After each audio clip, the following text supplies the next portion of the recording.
Hello to everyone. Yes, the meeting is recorded. It's been recorded. Hello everyone, and welcome back to a new edition of the Hidden Webinars. Today we are happy of having with us Vedran. Vedran did his PhD in Mainz, and then he moved for postdocs first in Heidelberg, and now he's in Chicago, I think, with a joint position with Northwestern and Fermilab. Well, he has worked in different aspects of particle physics phenomenology, interplay with cosmology and astroparticle physics, neutrino physics. And today he's going to talk about energy-dependent neutrino mixing parameters, and well, if this can be tested with neutrino oscillation experiments. So please go ahead, Vedran. All right, thank you very much, and thanks for the invitation. The title is Energy-Dependent Neutrino Mixing Parameters at Oscillation Experiments, and it's based on this work that appeared roughly 2 months ago on the archive in collaboration with Babu from Oklahoma, and Andre de Gua from Northwestern, and Pedro Machado from Fermilab. So I was asked to start with certain introduction to the topic, and I'm talking about energy dependence of certain parameters in the standard model and beyond. So I need to start to talk about renormalization and the beta function. So I need to say something about some basics of quantum field theory. So bear with me for a slide or two on this. Let me start with the quantum electrodynamics. Which has the Lagrangian that contains this fermion kinetic and the mass term for the electron, this kinetic term for the photon, and this interaction term between electron and a photon. Notice that all these parameters have the subscript 0, which means that these are bare parameters. And whenever you wanted to compute some higher order corrections in your favorite model, you would find divergences. So essentially everything here is divergent, all these things with the subscript 0. We know how to deal with this. We can do our renormalization. It's a smart way of rewriting the Lagrangian in the first line into this Lagrangian in the second line, where you split this term in terms of renormalized part, which would be coming here with ones, and the counter term, which are these deltas for both the fermion field, mass, photon field, and the electric charge. There's a bunch of relations connecting bare and renormalized couplings, basically for converting from first to second equation. But I only care for the moment about this one here, which is connection between the renormalized electric charge and the bare electric charge. It's a well-known result from QED that this renormalization constant of ZE and Z psi match. So they would just cancel each other here in this expression. So you're left with this kind of formula for the electric charge, the renormalized electric charge, the one you care about. And now you can try to compute and see if this electric charge really depends on energy. And it's the outcome of this procedure that there is really an energy dependence. So this is encoded in this beta function. You just do this is by definition, the change of the electric charge or any other parameters you're interested in across the energy scales. And here I just a couple of very simple algebraic maneuvers to get to this final expression, which is the derivative of the counter term against the renormalization scale mu. And how to obtain that one, it's a very straightforward calculation of this kind of correction to the photon propagator at the one loop level. And then you just get this kind of equation for the counter term. The dependence on the renormalization scale is simple, so you can really obtain this beta. And you just get the result, which you can also see from, at Wikipedia. I cross-checked this from the Wikipedia. This is the beta function for QED at the one loop. And in general, the running of the electric charge, or to better say, the fine structure constant, is something that that is well known, and people are looking for that. So here's one result from Chloe collaboration. They demonstrated that, for instance, the running of the fine structure constant is not only has they basically measure the hadronic contributions of the running of defined structure constant, because you can see that all these data points, they follow the blue line and not just the yellow line, which encodes only the leptonic contributions. What runs more drastically in the standard model is the QCD coupling, the alpha S. So here's the PDG plot from the various measurements across the scales. And you can see how it changes. It runs actually in another direction. And this is just the beta function at one loop level. But as you can see here from the plot, at this point, they have calculations at many orders in the perturbation theory. There are more parameters for which, in the standard model, for which the running has been observed. So for instance, here in the upper left, I'm showing the result from Delphi collaboration. In the context of running of big quark mass, you can see that they have measurements here at around the Z boson mass, and this is actually coming from the Z decays. And they also have measurements here from the semi-leptonic B decays, and this would be at the energy scale of those B mesons. The yellow here is the theoretical prediction with given uncertainties, and you can see that the measurement is actually very nice, matching the theoretical predictions there. There was some recent result from 2 or 3 weeks ago that I noticed on arXiv. Some of the collaborators are actually here also from Valencia, who measured the running of who extracted the value of the big quark at the Higgs mass. There are these 3 red points here. One is for CMS, one is for Atlas, and one is their combination. So it's well established that the big quark runs, and there's more to that because the CMS has also studied the running of the top quark. You can see here there are 3 data points confronted with one loop theoretical prediction, and the theoretical formula is nicely intersecting these points. At least there are one sigma regions. And finally, this is also a well-known plot to you. This is just the running of the Weinberg mixing angle. You can see here the measurement of this parameter from the very low scales in the atomic parity violation experiments here, all the way to the scale of LEP at the electroweak scale. And this feature of a drop is caught by these measurements across the scales. So then the natural question is, after all this running of the coupling constant, the masses, can we actually see something in the neutrino sector? Do neutrino experiment also have the potential to observe the running? And this is basically what I'll be discussing in this talk. So let me start by just discussing the energy dependence of PM&S matrix. So we can just first look at this diagram here, which is nothing but the usual neutrino mass state interacting with W and the charged lepton. So the usual vertex in the standard model, which is proportional to the SU2 coupling constant and the PM&S matrix element. Just as a reminder, this relation between the flavor and mass states of neutrinos goes through this PM&S matrix, which has a non-trivial structure.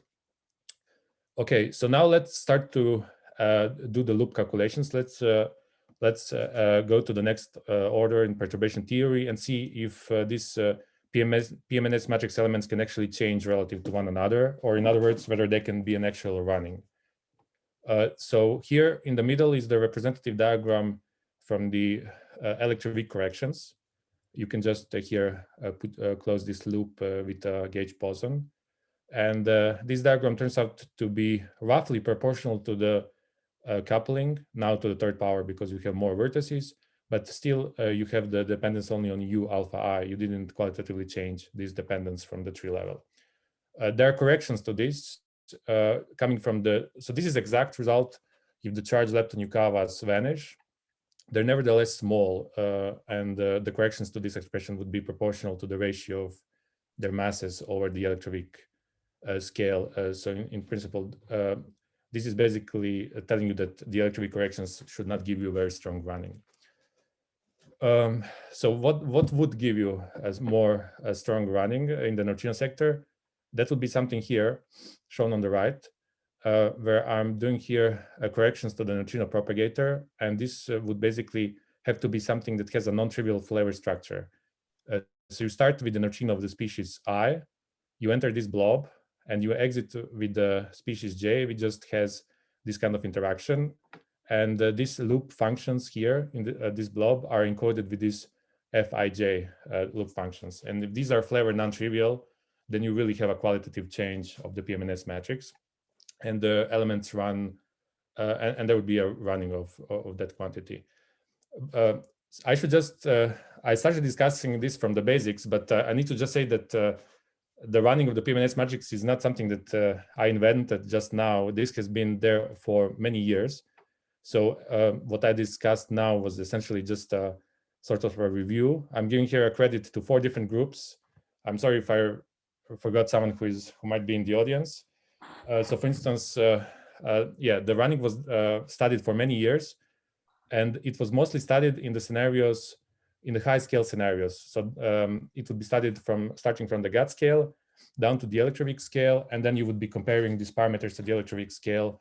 For instance, reactor mixing angle, whether it's 0 or not, and similar aspects. And by the way, looking at this diagram, you can even model this in the CISO type 1. The blob would just be closing the loop with the right-handed neutrino and a star model Higgs. What I'm proposing here and what I'll be discussing here is the bigger connection to neutrino experiments of this notion of running. In other words, I'll be interested in much lighter new physics than the models that were previously studied. That new physics will be that light such that the masses of these new particles will be comparable to the energy scales of the experiments that I have in mind. The basic idea here is that I need very light new physics, and I need the dynamical degrees of freedom which are driving these running effects. Because if these degrees of freedom were very heavy, say at the electroweak scale, you would just integrate them out there, and there would be no real effect at the energy scales of the neutrino experiments, which are typically orders of magnitude lower than the electroweak scale. Just to clarify the picture a bit more, this is the diagram. This is just the Feynman diagram with which you derive the neutrino oscillations in the quantum field theory approach. So you have here the neutrino production, then neutrino propagates, and finally it gets detected. And you get the same result as you get in the usual quantum mechanical approach. This is, I assume, a well-known expression to everybody. And my point here is that all these elements here, and we have 2 elements of PMNS matrix with index alpha that corresponds to the production, 2 with index beta that corresponds to the detection, and also these masses. I'm saying that all these parameters should be evaluated at some scale. Now let's discuss which scale. So let's start from the production. I hope you agree that the amplitude for the neutrino production should be Lorentz invariant. So in principle, we should evaluate these PMNS matrix elements with the index alpha at some Lorentz invariant quantity. And for instance, one of the frames where we can sit is the rest frame of a decaying particle. In most cases, neutrinos are produced from charged charged mesons, like pions. So if you sit in the reference frame where charged pion is at rest, mass of pion is the only relevant energy quantity, and it's a logical choice that this PMNS matrix element should be evaluated at that scale of a charged pion mass. Then you move to the detection. Neutrino does their interaction usually, I mean, as far as the detection is concerned, it's mostly a charge current interaction with nucleons. And what matters there is the relevant transfer momenta at that scale is the Mandelstam T variable. And I want to stress here that that Mandelstam T variable has nothing to do with the pion mass. So the pion mass and the neutrino production is forgotten by that point. So you already see here a potential mismatch. I have here evaluation of the PMNS matrix elements at the production scale at the scale of pions, which is 0.1 GeV. And I have here at least 1 decade larger energies. which are like at T2K and NOvA, we're talking about GeV energies in the context of neutrino detection. So if I can have some new physics that changes the PMNS matrix across these energies, I could be in business. So I'll discuss that later. First, I just need to come back to the propagation, because on top of these PMNS matrix elements, we also have the masses. And this is basically because of propagation is the reason why I have the Feynman diagram on this slide. If this was some normal process like electron positron to muon anti-muon through the exchange of Z boson, this Z boson would be off shell and very short-lived. In this case, we know that neutrino is produced at some point in the space-time, and it propagates macroscopic distances to another one. This means that this neutrino cannot be off-shell. It has to be on shell, because if it was off-shell, it would not have survived to have reached the detector. And therefore, these masses here in the formula should be evaluated at the momentum transfer of the neutrino mass itself, which is a couple of orders of magnitude lower than this momenta transfer that are relevant for the production and detection. I still don't want to introduce the model that will induce the significant running. Let me just discuss the basic phenomenological properties, assuming that I can really achieve the different values of the PMNS matrix elements at the production and detection. So let's start from two-flavor scenario. After doing some rotations of the unphysical parameters, you're left with this kind of parameterization here at a given energy scale. And the relevant parameters here are going to be the mixing angle at the production, the mixing angle at the detection, and what also enters is this beta tilde phase, which could not be rotated away. It can be set to 0 at one energy scale, but not at more than one, so you cannot get rid of it. And actually, in the formula for the neutrino oscillations, what appears is the difference between this beta tilde at scale of detection and production. So this is my generalized formula for the neutrino oscillations. It was already pointed out by Yuval Grossman in 1995. It's just that he wasn't thinking about running effects. He was thinking about some similar but not identical effects at the detectors, so basically non-standard interactions at both production and detection. So yeah, let's look at its formula. It can really go to the usual one if the production and detection mix angle are equivalent. So you would just lose this term.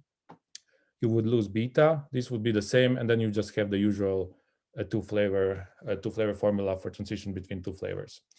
Notice this phase beta here. It basically just does a trivial shift of the oscillation phase. And I should also point out that it has nothing to do with the lepton number violation. When you just look at this parameterization, you might be motivated to think that this is a Marana phase, but it's not a Marana phase. And this beta appears here in both Dirac and Marana mass models. Now let me move to the expansion of this formula. It's instructive just to look at the very small new physics effects where the angle at production and detection would be very similar. So this is quantified by this epsilon here, and beta is also very small. I get actually an expression which is more complicated than the one I started from, but it's very useful actually, because you can consider what happens in various different limits at various different experiments. For instance, at the very short baseline experiments where the baseline goes to 0, you just lose all the terms in brackets, and you see that the new physics effect appears only at the epsilon square level. Whereas for the case of a finite baseline, you have here several combinations, like for instance, this one here with this one here, and this one here with this one here, where you can see that the new physics already arises at the order epsilon, which in some sense tells you that if the new physics effect is small, you have a larger sensitivity at the finite baseline experiments, which doesn't mean that the zero baseline experiments are useless. I'm actually going to use them when showing certain constraints later. Let me move now to the more realistic case of three flavors. Just because I'm moving between 2 times 2 and 3 times 3 matrices, on top of beta, I now have another phase alpha, and I also have delta CP, but delta CP at both scales, at both production and detection scale in principle. To give you a compact formula for the vacuum formulas for the neutrino oscillations in vacuum for 3 flavors, it's possible, but it would fit a slide with a very small font, and it would not be very instructive. So what is here useful to look at is actually these differences between the P alpha beta and P alpha bar beta bar, together with certain similar approximations as done in the last slide of a small new physics effect. And let me just show you 2 examples for that. Here you see the difference between the electron neutrino appearance and the electron antineutrino appearance. And this is the usual difference that you look at when you think about the CP violation. The first term here is the standard one, proportional to the Yarskog invariant, which contains the delta CP. But notice that here in this leading order of the new physics expansion, I have these terms in the brackets. The first term would just vanish if delta CP goes to 0, but the second one actually would not, because this sign would cancel against the one in the Yarskog. So in principle, in this potential RG-induced scenario, I have a new source of CP violation, which is present even if the delta CP goes to 0. Another example here is looking at this difference here between the electron neutrino disappearance and the electron antineutrino disappearance. And this should usually be 0 in all reasonable theories where CPT is conserved. But you can see that I'm actually not getting 0. I'm getting some rather complicated expression.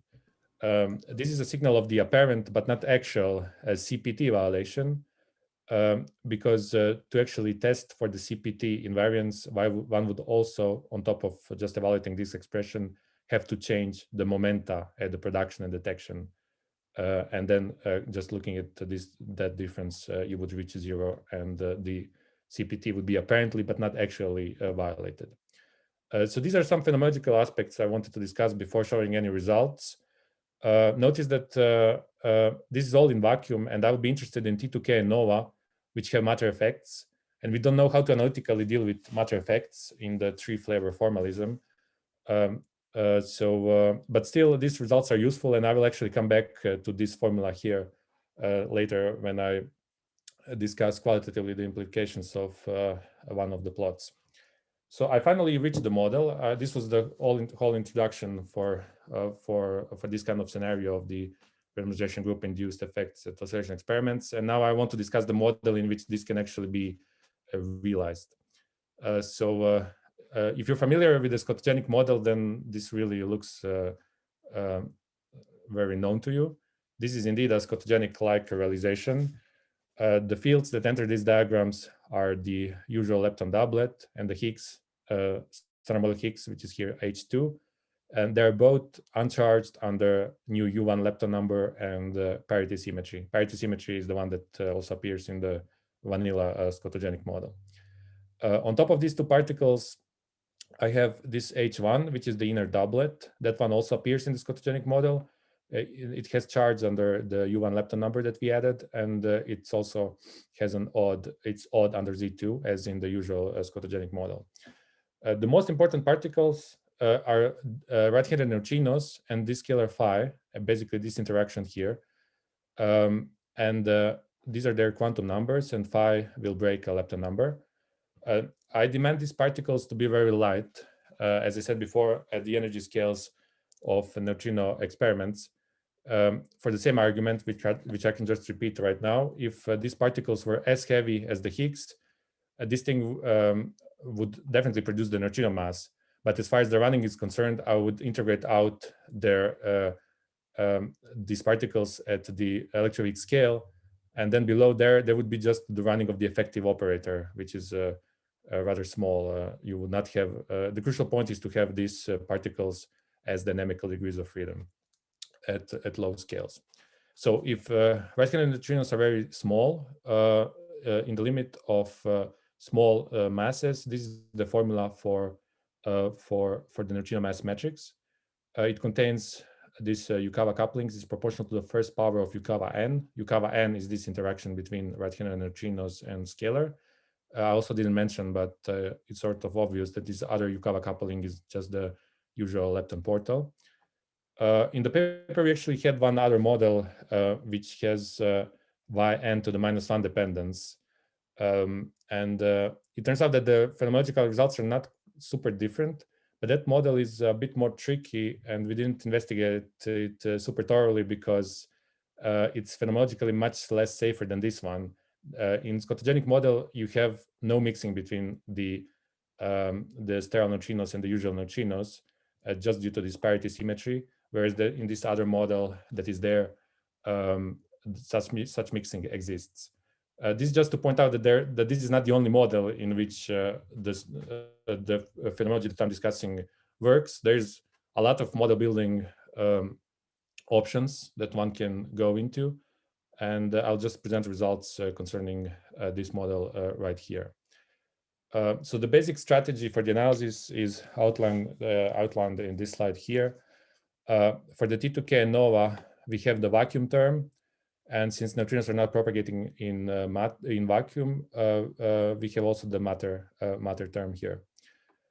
We start at the scale of neutrino production at the scale QP, and we sample parameters using the new fit values, 1 or 3 sigma regions.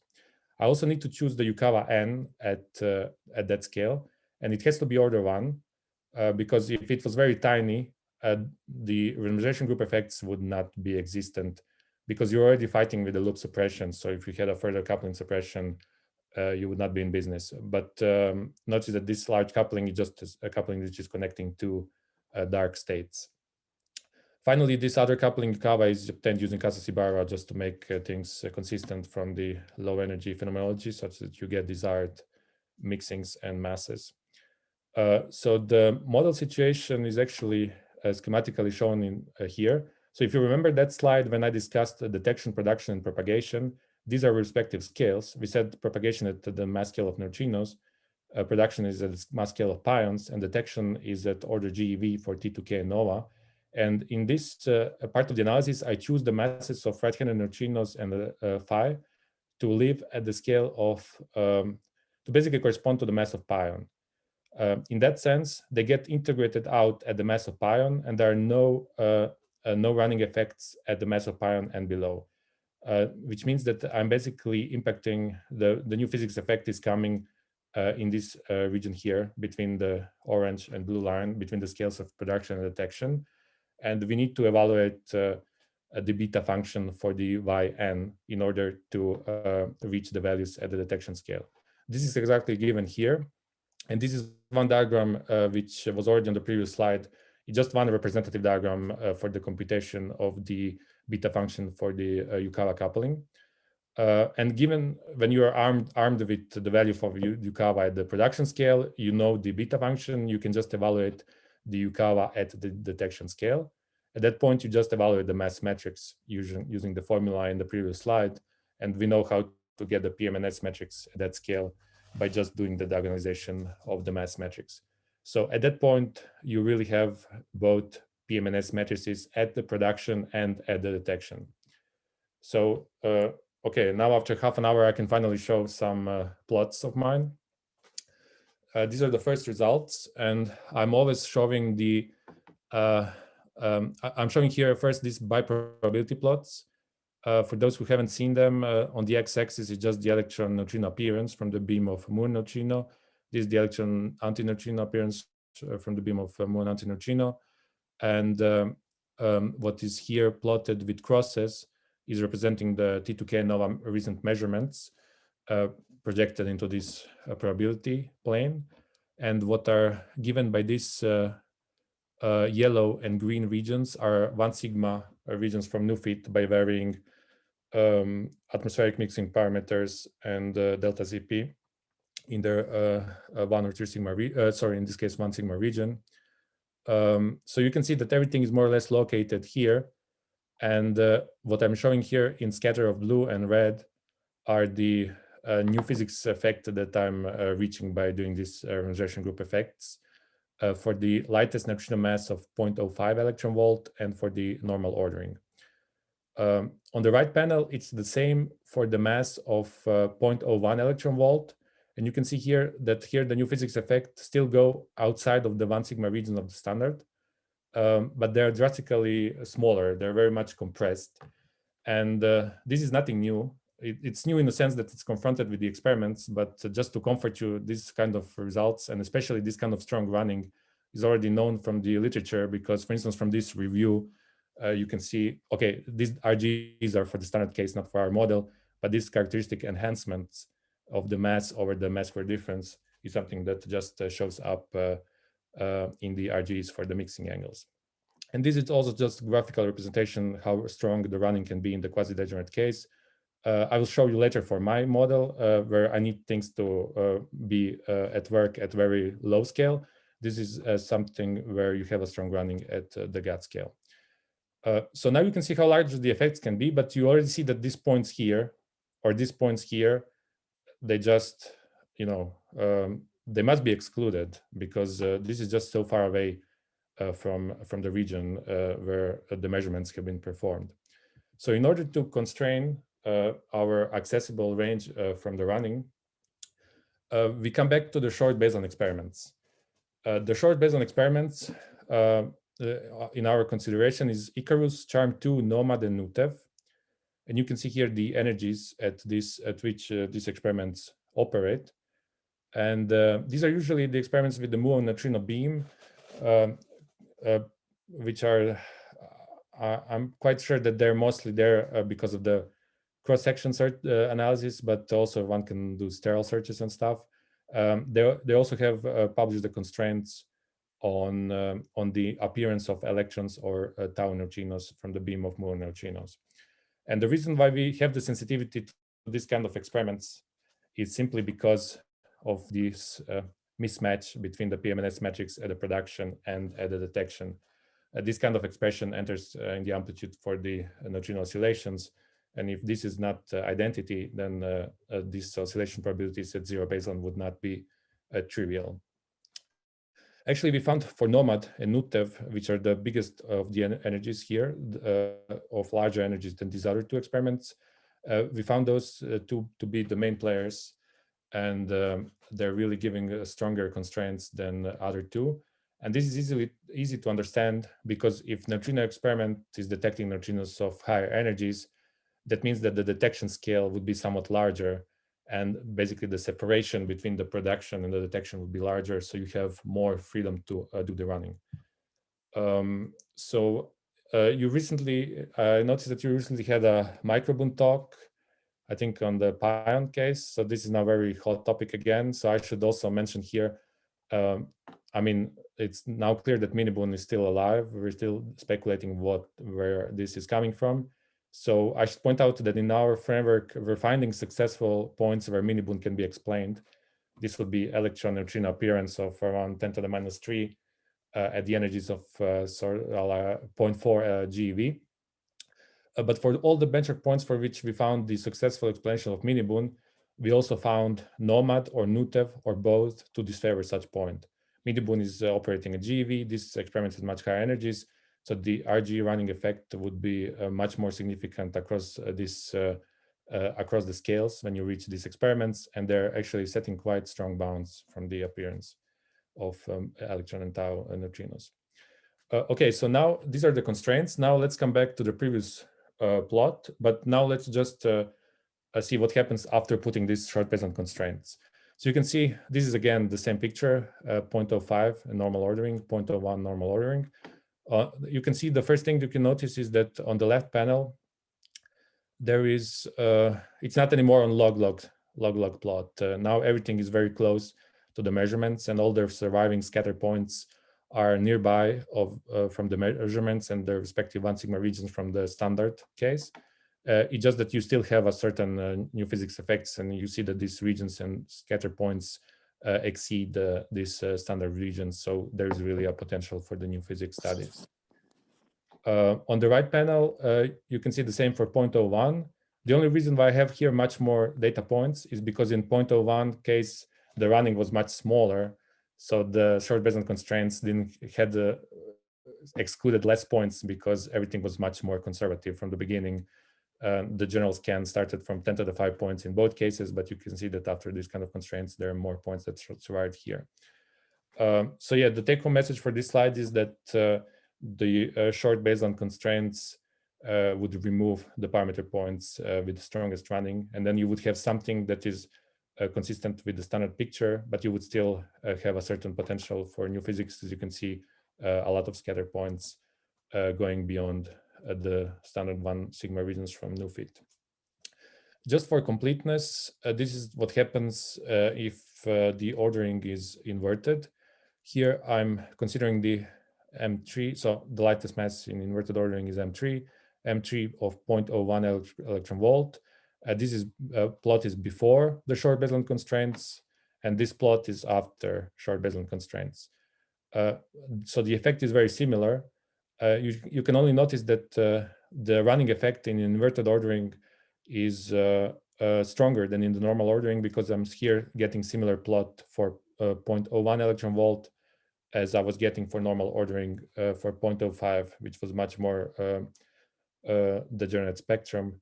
And this is already also in different contexts known from before in the literature, that the running in inverted ordering is indeed stronger than in the normal ordering. Okay, so I showed you a bunch of biprobabilities plot, and I promise these are the last ones. Here's just not to focusing on the regions, but here I'm just for T2K on left and NOvA on the right. I'm focused on a couple of parameter points just to show the size of the effect, and all the scatter points that appear inside are after doing the short baseline constraints. So you can see here in red dashed solid, and here blue solid and dashed, the standard 3 sigma regions at T2K and NOvA, when you fix the theta 2, 3 and delta m 3, 1, and you just vary delta from 0 to 2 pi. So what was in the previous slide, the whole regions, these are now just ellipses because we're fixing the atmospheric mixing angle. There are 3 points in each of these plots with denoted with black point. That would be the standard point with no new physics. The standard point, which of course by definition needs to lie on the line or on these ellipses. And in color code, it's just the new physics effects. So you can see roughly 10 to 20% effects from deviations in these biprobability plots from the new physics after performing these short baseline constraints. What is also interesting, and I'm now coming back to this formula which I showed before for the vacuum case, is this component here. So for the case of T2K, this cotangents of the atmospheric phase is much smaller than for the case of NOvA. If you put in the mean value of the energy of T2K and its baseline, and therefore this regions here, this new physics CP violation is suppressed, and therefore this is the reason why these are mostly very thin lines, whereas in NOvA you have a certain width in this parameter space. Of course, I'm here showing the formula for the case of vacuum, and the plot is for the case where matter effects are included, but this is actually nicely explaining the feature in the plot. So moving from the biprobability plots, let me discuss these oscillation probabilities at T2K and NOvA for 2 chosen benchmark points. Okay, so here I have on the left panel benchmark point 1, and the standard case would be dashed, and the solid would be the new physics effect, and what is shown is both the neutrino and anti-neutrino oscillations. You can see actually that for this benchmark point, the differences between the oscillation, the BSM contribution is not very strong. It's very close to the standard model, and this point is actually the one that we found in our TOE chi-square analysis to be the best to fit the joint T2K and NOvA data. We didn't find a very strong improvement, as you can see from this difference in the oscillation probabilities, but certain improvement exists, and probably a more careful study of the full parameter space of the new physics models should be studied to fully claim what kind of improvement you can actually reach, because in principle you have more than 10 new physics parameters, and ours can wasn't the smartest. But yeah, this is just the illustration that the certain improvement can be reached, and we indeed find such points for both normal and inverted ordering. On the right panel, I'm just showing one of those crazy points. So you can see how the oscillation probabilities go for one of those points that got easily excluded by short Bayesian constraints, and they're also excluded by NOvA and T2K data themselves. What is also interesting to look are these lower panels, which quantify the difference, relative difference between the BSM and the SM probabilities across the energies. And you can see a trend that the absolute value of this difference actually increases with the energy. This is not surprising because, for the reason I already discussed before, the higher the energy, the larger the scale of the detection. And the bigger the separation between the production and detection, so more freedom to run. Of course, for NOvA, just to point out where the NOvA sits here, the mean energy of NOvA would be around 2 GeV here as a vertical line. This is the same for T2K. So there's nothing too much qualitative to add, apart from pointing out again that this kind of difference, relative difference, really increases with the energy, which is also apparent from this plot. So let me now try to show you where exactly this kind of strong difference is coming from in this running effect. So I'm finally showing some running of the parameters for those two benchmark points. So for the benchmark point 1, which had very similar oscillation probabilities as the standard case, it's not surprising that the change of all the parameters is essentially not existent. Here in this plot is the ratio of the given parameter at a certain scale divided by the value of that parameter at production. If you're interested in the absolute values here and the angles, this is the same plot, just rescaled. For the benchmark point 2, on the other hand, you can see a couple of parameters whose running is much more strong. For instance, these beta and delta phases for this parameter point go over 10 to 20%. But the most significant effect is actually coming from the running of atmospheric mixing angle.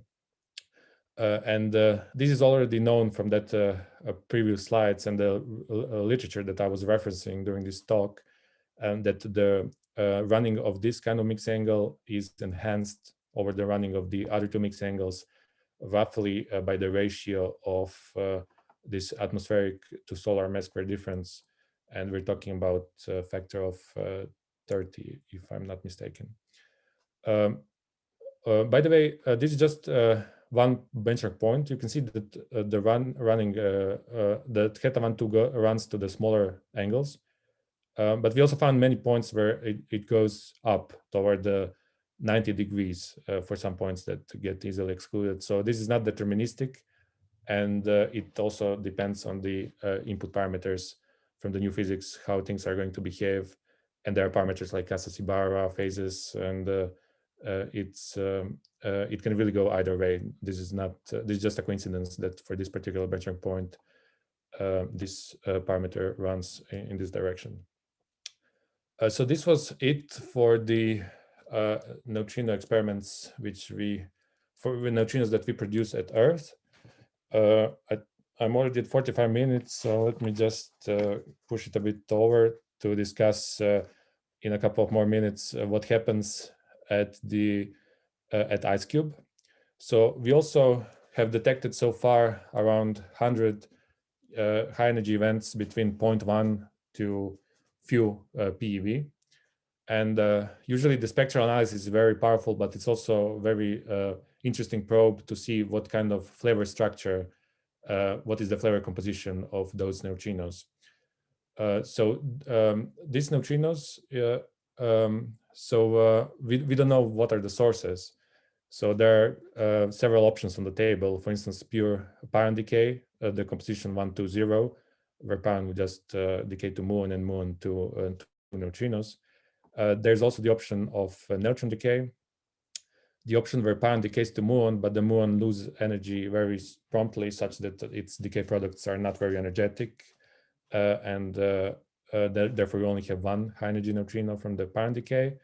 And usually people just for completeness show this pure tau at the production, but that one is lacking astrophysical motivation. For all these various sources, this would be the respective regions at Earth. And this is usually shown, I'm sure many of you have seen before, but for those few who may not have, maybe, this is usually shown in this kind of triangle plots.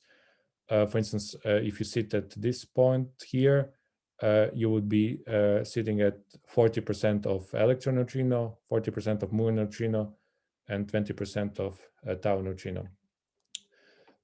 So these are the regions which you get by taking these different sources and seeing what happens at Earth. And now I want to investigate what happens in this scenario where I have running effects. The oscillation probabilities here are much easier to evaluate than for T2K and NOvA. I'm not really dealing with many matter effects, and I also have baseline effects, that dropped because of the neutrino decoherence. But in my formalism here, there's still this component of the PMS matrix as of this part with the transfer momenta at the production and at the detection. I also choose to change a bit the spectrum and the masses of these new particles. In this scenario, I don't want them to live at the parent scale. I let them live at around 15 GeV with the following idea. All the terrestrial experiments would be detecting neutrinos at the Q square up to around 15 GeV, with highest maybe with NOMAD, NUTEV. And here I want to just explore the parameter space above that. So I'm interested in exploring the region that IceCube can offer, the region which cannot be even excluded by the terrestrial experiments, because we're talking about larger transfer momenta than reached there. For the IceCube PV neutrinos, the transfer momenta at the energy scale of detection would be around TeV. So I basically have the running here between 15 GeV and roughly a TeV. Here's the one of the results: the standard case versus new physics effect, new physics in green against blue. So this is for the cases where I don't fix the neutrino fraction, the neutrino flavor structure of the production, but just vary the electron and muon components from 0 to 1.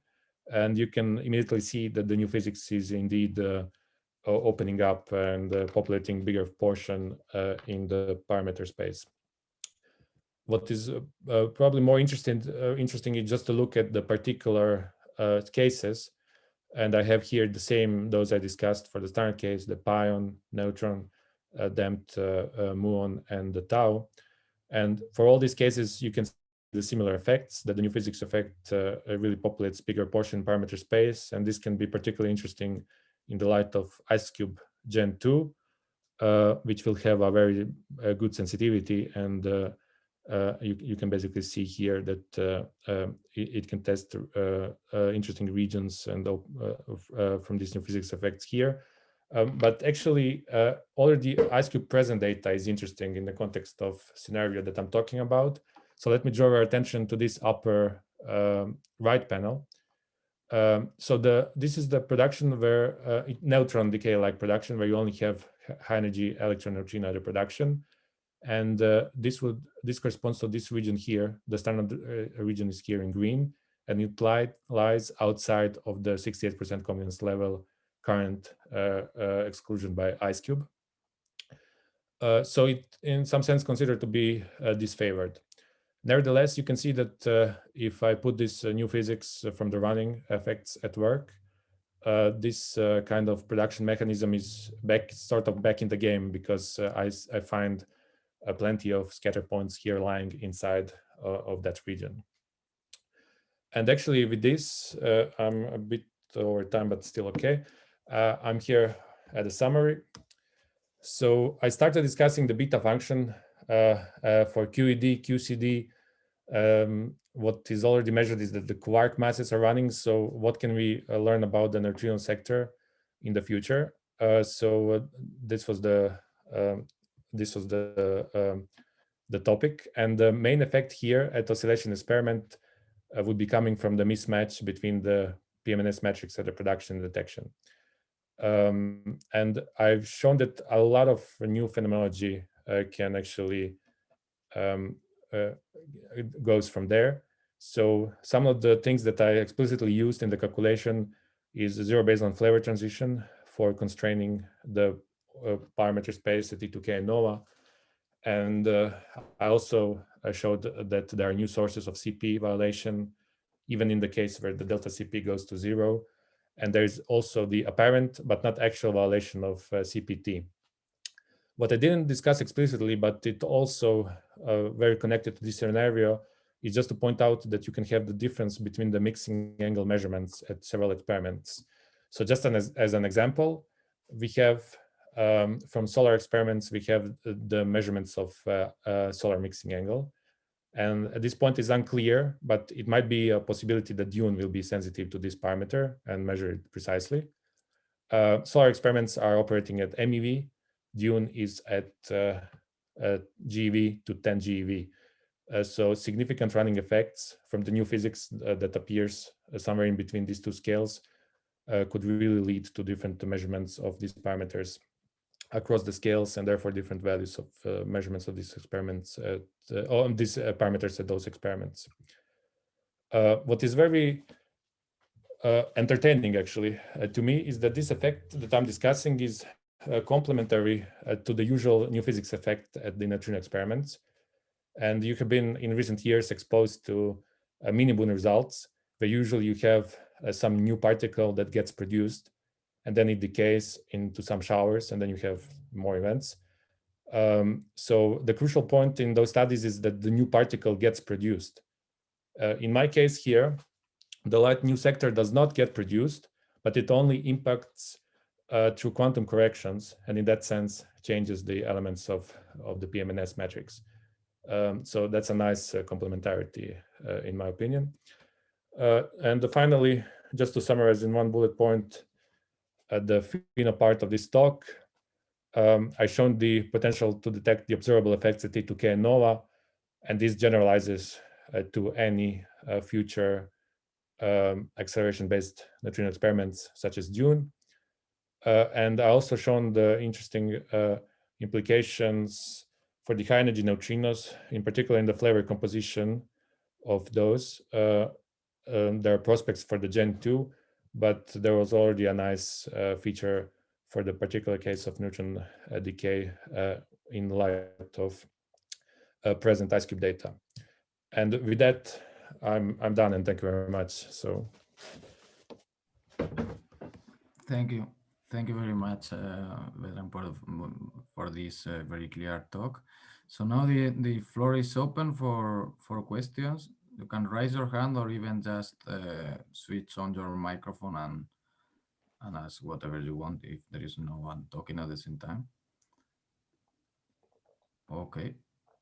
Well, in the meantime, so I find this interesting, but in the end, so it's a way of having new physics effects in neutrino oscillations, which is not trivial, given the precision of neutrino oscillation experiments.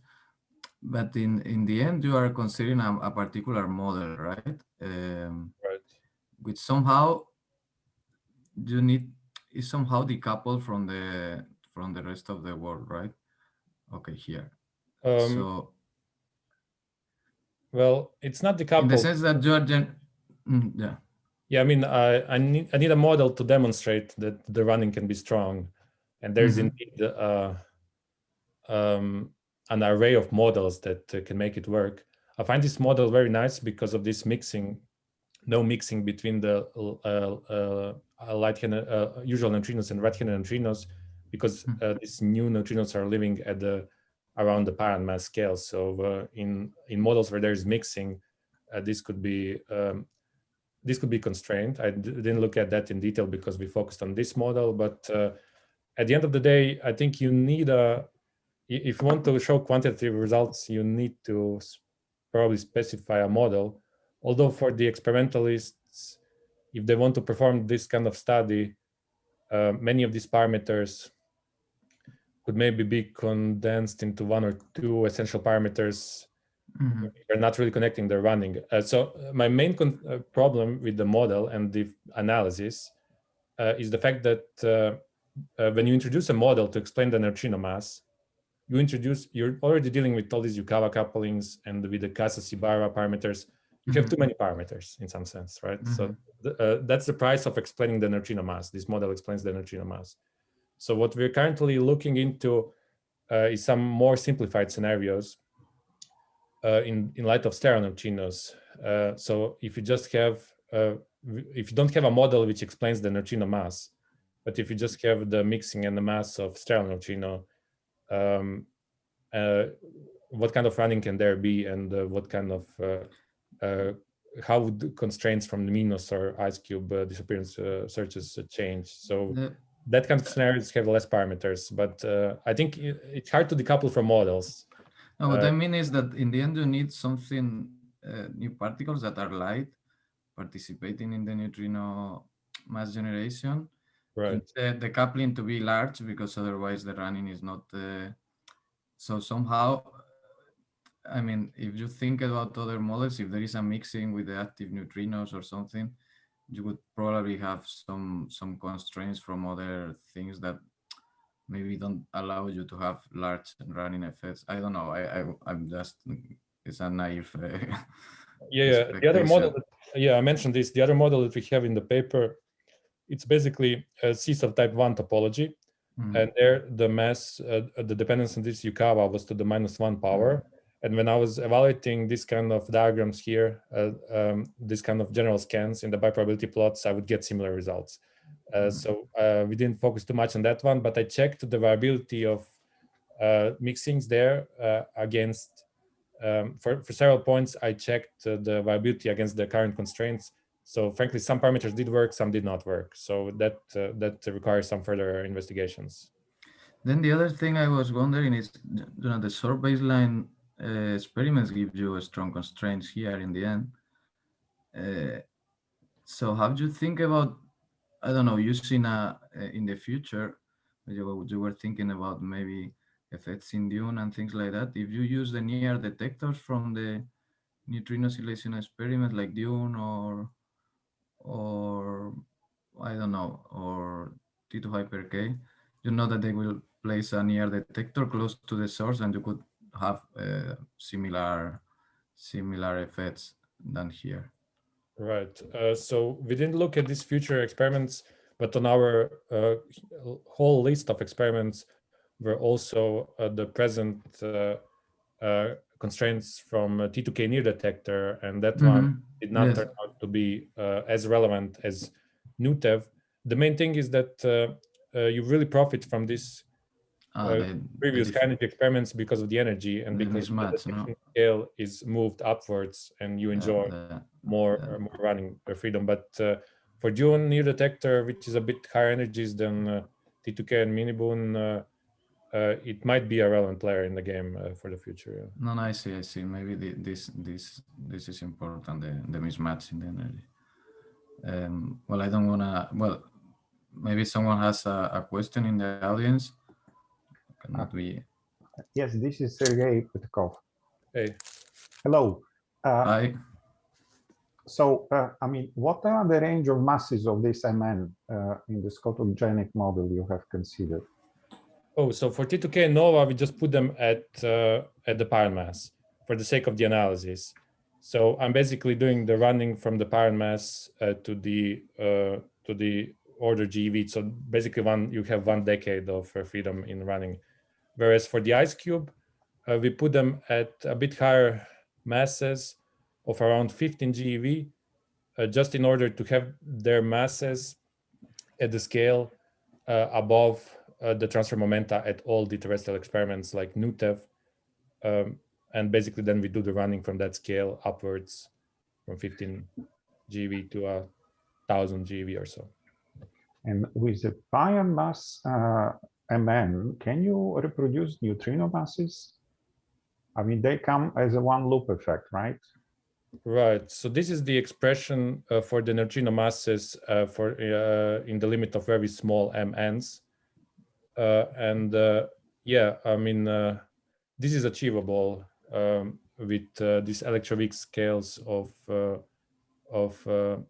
Higgs sector, which is heavier, and this. What is MA?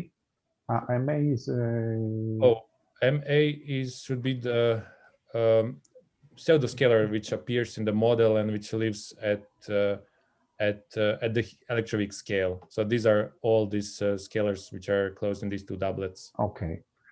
Okay. I guess that the Yukawa couplings, I mean... how big, yes, that was the next question. How big are the Yukawa couplings that you need in order to get the masses right?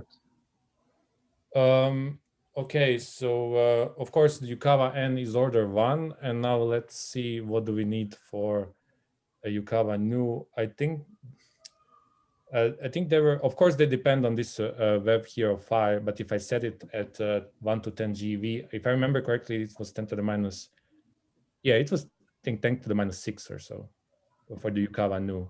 If you set this V phi, if this prefactor you take roughly as order 1, you take V phi between 1 and 10 GeV, this Ln is also not relevant, Yn is order 1, so you need 10 to the minus 12 GeV. So yeah, you should be at around 10 to the minus 6. So this is the scale which for some other models, like this other model that we put in the paper, could be sort of dangerous. Even if for that model, I also find the parameter points which are not in conflict with the mixing constraints. Fortunately, yeah. What are the limits on this vacuum expectation value? I'm not sure if they're, I'm not sure what kind of limits you have in mind. In principle, what would appear from this breaking of the lepton number is the light Goldstone boson, which can be massless or it can be massive if we add a soft term. Even if it's massless, I think it would still be okay because its coupling goes like mass of neutrino over the web, and it's very small. But on the web itself, I don't know if there's a concrete limit. There is no contribution to the raw parameter, you say?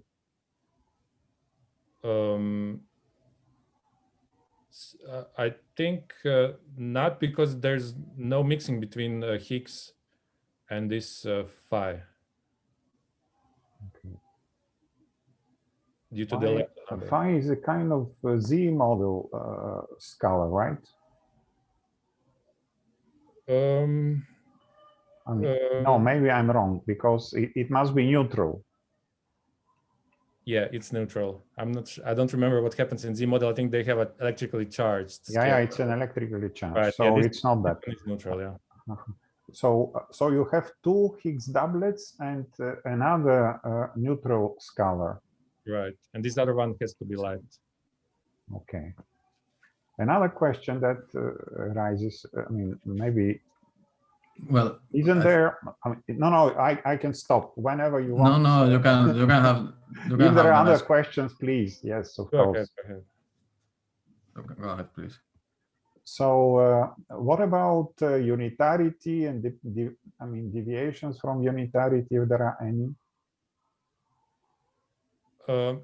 I think this basically we got sort of covered in by looking at these short baseline constraints, and I mean they're the essence why we're sensitive to this, just because of this this apparent lack of unitarity. I mean, the P-matrix matrix is unitary, but what enters in the expressions is this U at the production times the U dagger at the detection, which is different from 1. And in that sense, phenomenologically, we only looked at these experiments like NOMAD and NUTEV, which would, in our scenario, have the appearance of taus and electron flavors, which at zero baseline. Okay. And maybe the last question now, what is the source of this additional CP violation? So let me find that slide here. You parameterize it, but there should be some basic reason for having it. Right. Somewhere, I mean, there should be additional CP violating origin, I mean, source in the theory. Right. So I think it's the mismatch, no, on the energies, maybe. I think this could be coming from diagrams. I'm not very 100% confident in this answer, but this could be coming from corrections to the usual charge current vertex, which are mediating this kind of CP violating processes. But actually, I cannot pinpoint. I would need to think about a bit longer. Because you say that if delta is 0, you still have CP violation. Yeah, that's correct. Because in this leading order expansion here, we have these two terms. One goes with this epsilon change of solar mixing angle, and one with the alpha. And the first one just goes to 0, but the second one's sign would cancel against the sign in the delta ZP. Of course, this is a vacuum result, but I also called upon this. Okay, let's stay with vacuum result. I mean, this is okay. So there must be some additional source of CP violation somewhere. It cannot be, I mean, CP violation doesn't count for free. Right. So, I think we basically have these new phases, beta and alpha, and this alpha is essentially a CP violating parameter. It's not a Majorana phase. So I think the alpha is the origin of this new source. But look, I mean, can you show again the 2x2 matrix? Right. But if you put Majorana phases, you will have an effect also. What do you mean by Majorana phases? I mean, suppose massive neutrinos are Majorana particles. Right. So then you will have even in the 2x2 case Majorana phase. And, that's correct. And if your matrix has this form where beta, so it will be an addition to beta tilde probably. Right. I agree. There would be Majorana phase, but yeah, that would be valuable to discuss in the context of neutrinos double beta decay. But at the oscillation experiment, it should be unobservable, so I don't have it here. But I agree that there could be a Majorana phase if neutrino is. I mean, the thing I think the point is that alpha that you have or beta in this other slide, it's the phase that you normally reabsorb in a field redefinition.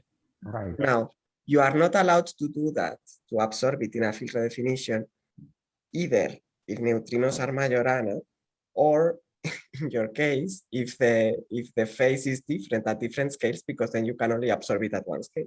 Right. So, I mean, the source is that one, but the reason why it's physical is different from the Majorana scenario. And in the Majorana scenario, it ends up not contributing to the oscillation probability because it is not energy dependent and it cancels in the product U times U dagger. But in your case, it does not cancel again because because the U and the U dagger are evaluated at different scales. Right. Exactly. Another point maybe is that when you make this phase appears because of detection. You are not changing, when you change neutrino to anti-neutrino, you do not change your detector to anti-detector. Maybe this is the reason. Even if your oscillation takes place in the vacuum, in the end, these effects come from detection, right? When because of the mismatch between mixing metrics in the detector and source. Well, to produce anti-neutrino, you change pion to anti-pion, pi plus to pi minus. But the detector is always made of matter. So maybe this is the reason. I we think have a it's more CP. related to the energy scale than to the. Yeah, I'm confused by your discussion of neutrino antineutrino oscillations, but I think Enrique also mentioned, and I said I think also during the talk, that this phase can be set to 0 at 1 scale, but not at more than 1. Yeah, yes, that's let us set It's the yeah, energy but mismatch. I'm making parallels with oscillation in matter. When we say that in matter, even if CP evaluation is 0, since we do not change matter to antimatter, then we will have some something like CP violation. I mean, difference between neutrino oscillation and anti-neutrino oscillation. Now let us set this beta at the production equal to 0. Okay. When you produce pion or when you produce neutrino from pi plus or anti-neutrino from pi minus, beta is always 0. But when you make the you change your detector to anti-detector. Spurious CP violation by nature. I'm trying to find an answer to Sergei's question. No, yes, I see. Yeah. I understand what you have in mind. It resembles the case of MSW, I mean, matter effects, where the CP comes from the, so to speak, environmental conditions. Exactly. Anyway, I think we should. But in this case, at detector rather than. Yeah. I think we should close now because we are really late. Okay. I mean, you can continue keep discussing offline if you want to, or we can leave open this. No. In any case, thank you very much. It was a very nice talk. Thanks. Well, thanks to everyone. Bye, everybody. Thank you again, Vedran. See you in a couple of weeks. Okay, thanks. Bye.